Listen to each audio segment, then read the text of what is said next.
So today I'm on the couch with Richard Halton, West End vocal coach, mini celeb, star.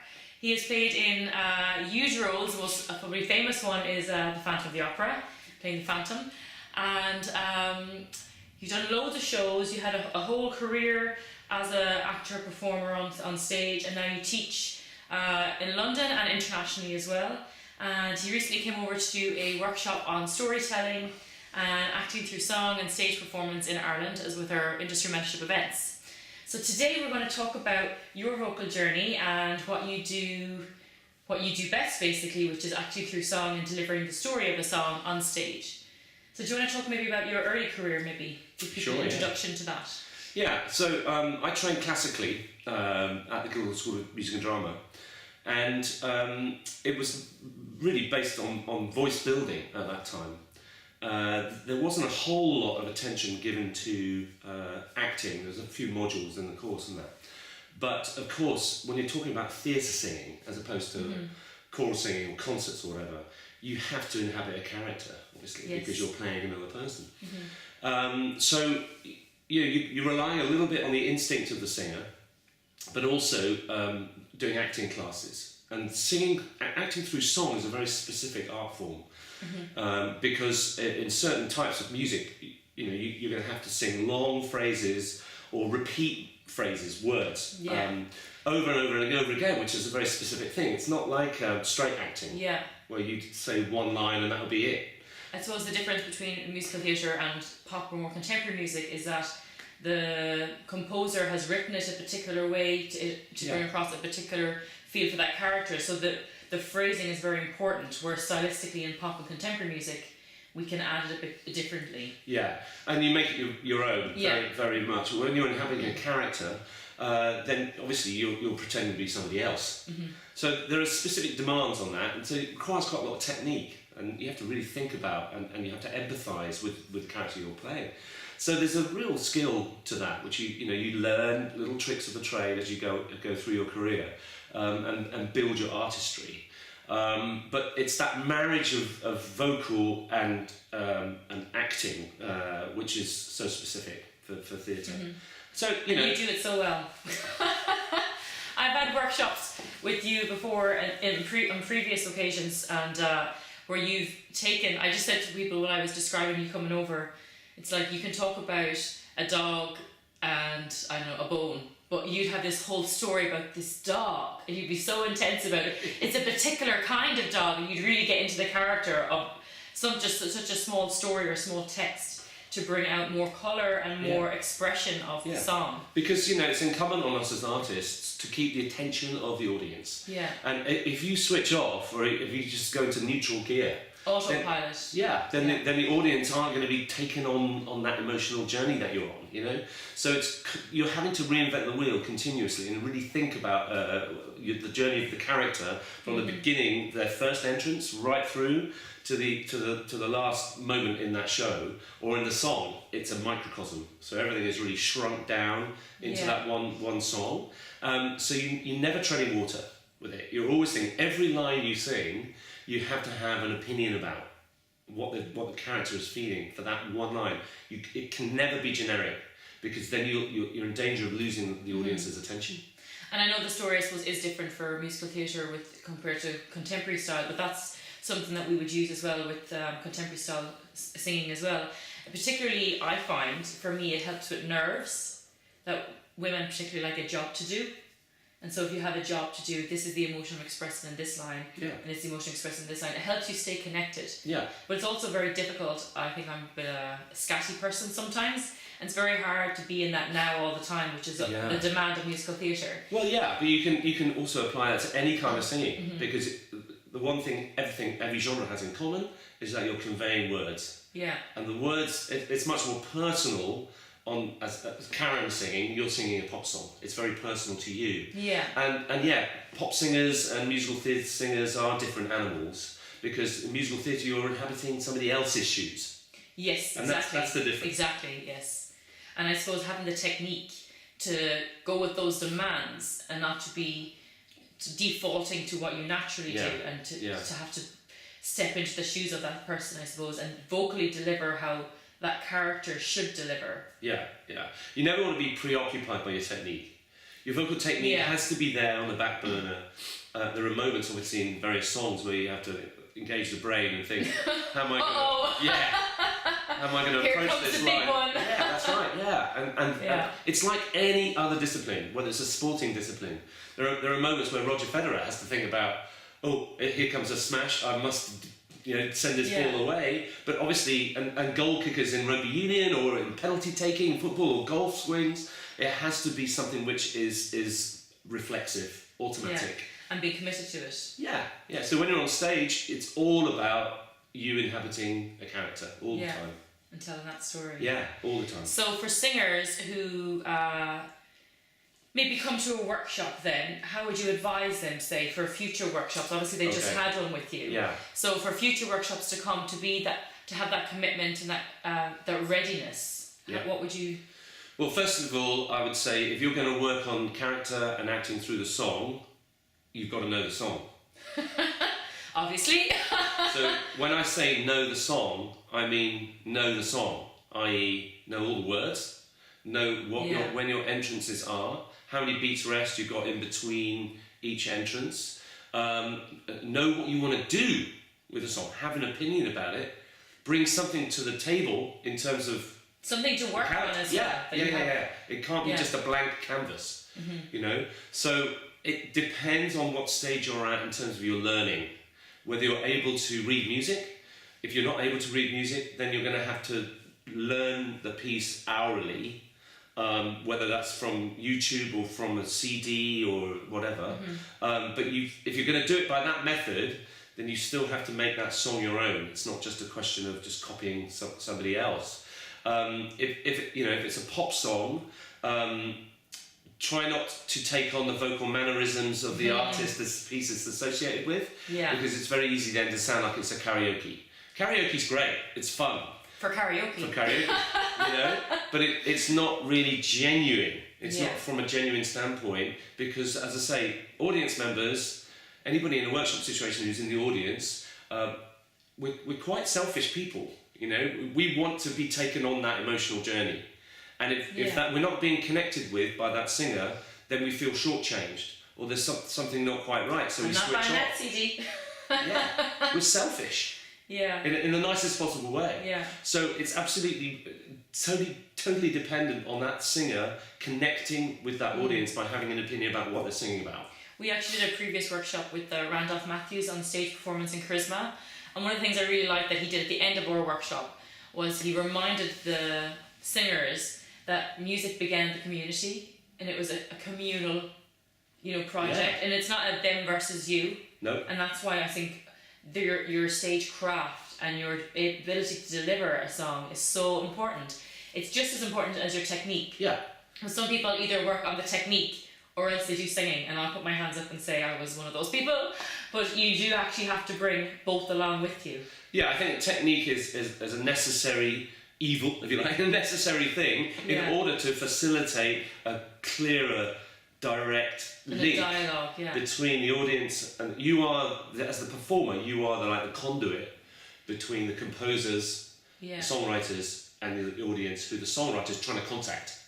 And it's so desperately necessary for the singer to be able to be that medium between the songwriter and the audience. And I suppose from experience as well, the very little experience, but delivering the emotion of a song and delivering that, you don't want to be thinking about your technique. So you need techniques to be so solid. It's got to be so that you're like, oh yeah, I can hit that note like this or like this or like this, and not I can hit it like this because I can't do anything else. Yeah. So vocal technique lessons are totally valid, because if you do these exercises and you get it into the muscle memory, if you like, and the subconscious, and when it becomes necessary to sing a certain phrase, you can rely on your vocal technique to deliver the goods, and you're not even thinking about it. That's the trick. It's reflexive. So talk about your role in Phantom, because everyone's going to ask. Well, that to me was like any other role I'd done, except it was special. Except non-musical people know all about it. Yeah. It's like, I trained classically, so I did, I don't know, 30 opera rolls, something like that. Yeah. And big stuff. Yeah. You know, really big. So the difference between opera and musical theatre is there's no mics in opera, and you've got to be able to sing with a voice that cuts through an orchestra of 50, 60, some 70 players. Yeah. Sometimes in Technique's huge very opera important then. ever Or so you will slightly. die. But you know, that's not to say that when you put a microphone, you have a microphone that you compromise what you do vocally. Yeah. But when you're doing 8 shows a week, that's again a different technique. Stamina. It's stamina, and you have to. Health. Yeah, you have to work at your optimum delivery in terms of power. So you don't need to really sing as loudly, say, as you do in the opera house, because the mic will help you a little bit. You know, you can turn up stage, for example, and sing, whereas in opera you can't really do that because you just won't be heard, you know? Yeah. So that's why it's all full frontal, if you like, with opera, you know?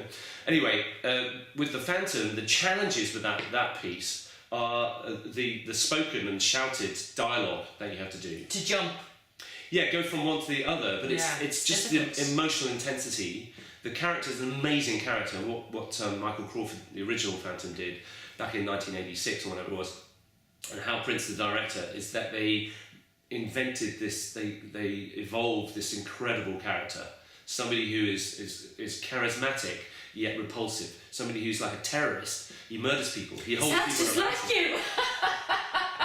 Joking. Came very natural to me, yeah. And so the demands that Andrew Lloyd Webber wrote as well vocally, combined with all that really angst, heightened emotion, puts a huge demands on people to do the role. And I don't know many singers out there who coast through it with ease. You know, if you're having to sing, for example, do 8 shows a week when you're slightly sick, for example, that's tough going. You know, it really is. And you have to be so economical, but deliver a consistently high level performance for each audience. When you've got 8 separate audiences a week, you're having to reinvent that wheel every night. It brings different challenges. You know, so again, vocal technique, you have no time to worry about your vocal technique, let me tell you. You have no time. It needs to be there. Oh yeah, absolutely. And that's why singing lessons, people, are so important. You cannot rely just on your natural instinct. You can to a certain level, but then you have to go to a teacher you trust and work with Not when your coach. career and your livelihood depends on it. Like if that's your income as well. Like But even on a lower level, when you're doing a workshop, just relying on the technique and knowing that your voice will be there for you when you have to hit a certain note.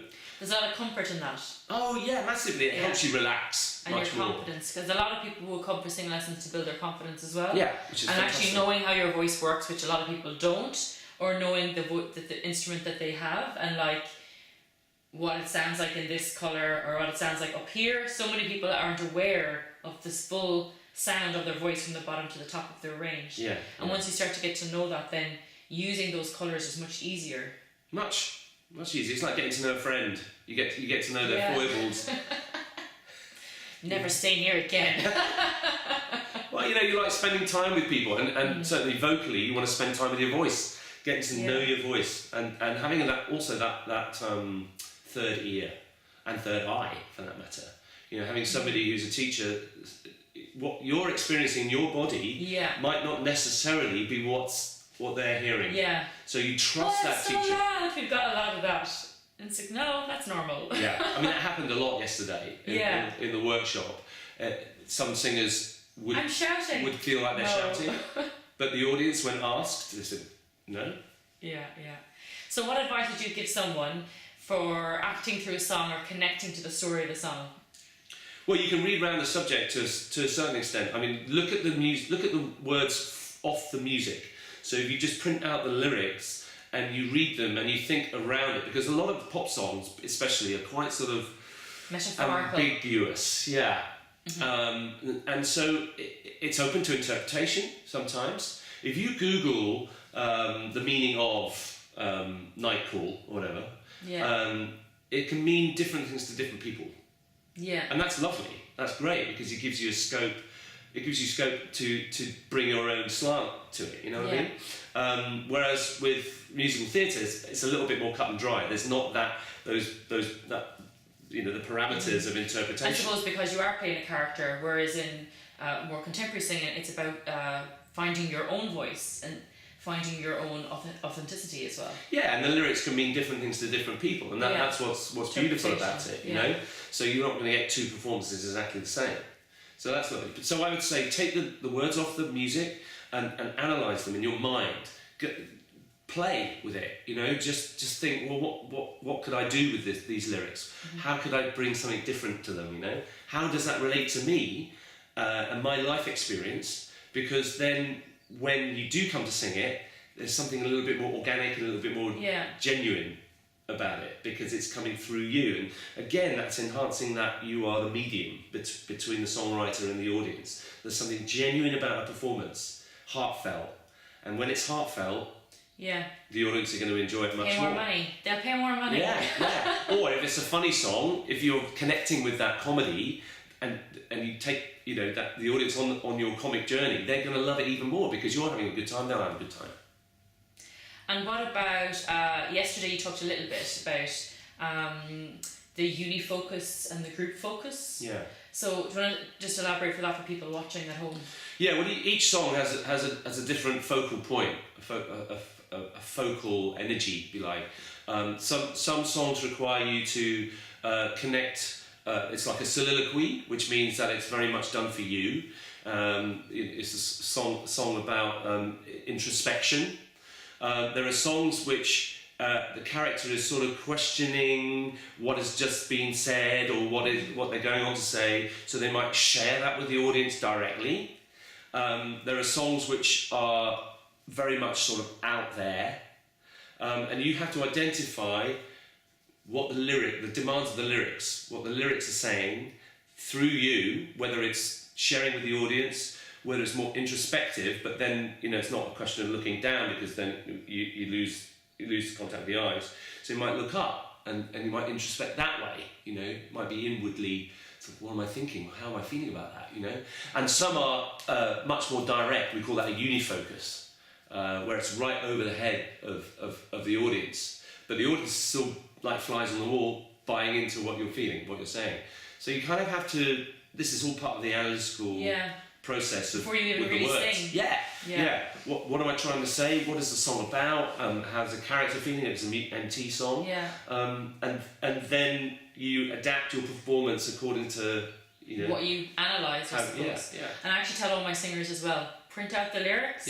And I always write, I say this to all the students, I look at each line individually and I'm writing what am I feeling in that line, and then how might I put it across those emotions. And I think it's the focal point of who the song is to, whether it's for you, for just one person, for a group of people, a party song or an intimate song. Like, that really changes how people will deliver the song as well and connect more to the text. Yeah, crucial. Which is a very important one.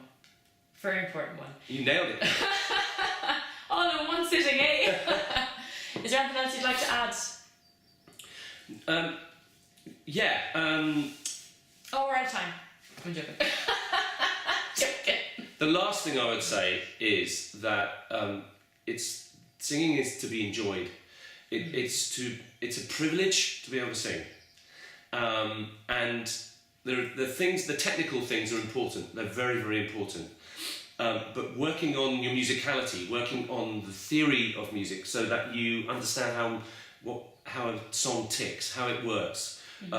You know, the pulse, how many beats rest you've got, knowing where, because it makes singing so much easier if you understand how music works. And that's something, you know, you can do on the sideline. If you go on YouTube, learn about how you know, the theory of music. It's not to be boring. It shouldn't be boring. It should enhance your singing on every level. And it tunes your ear as well. It helps you tune your ear. But ultimately, it's about having a good time, and that's why we do it. That's why we love singing. You know, it's a privilege to do it, and in workshop situations, it's a feel-good factor. And you know, if it's pressurized, it's good. You know, pressure is a privilege. I know even from the workshop that we did, there were singers who sang and then there's singers who didn't sing. And I think for myself, even participating in workshops before where I didn't volunteer to sing, you learn so much by watching other people as well. Yeah. A lot of people were saying that yesterday. You know, they were saying, I learned so much from just watching, because it's like, oh yeah, I recognise that in myself. I do that. Therefore, I will try not to do that. I will try to prevent that from happening in the future. Or I'm going to steal that tip. Exactly. So there are benefits by just observing as well as participating. You know? Good. Thank you very much. It's been a pleasure. You're as good. It's been great to be here. It really has. Lovely. Good fun. We'll bring them back. Thank you.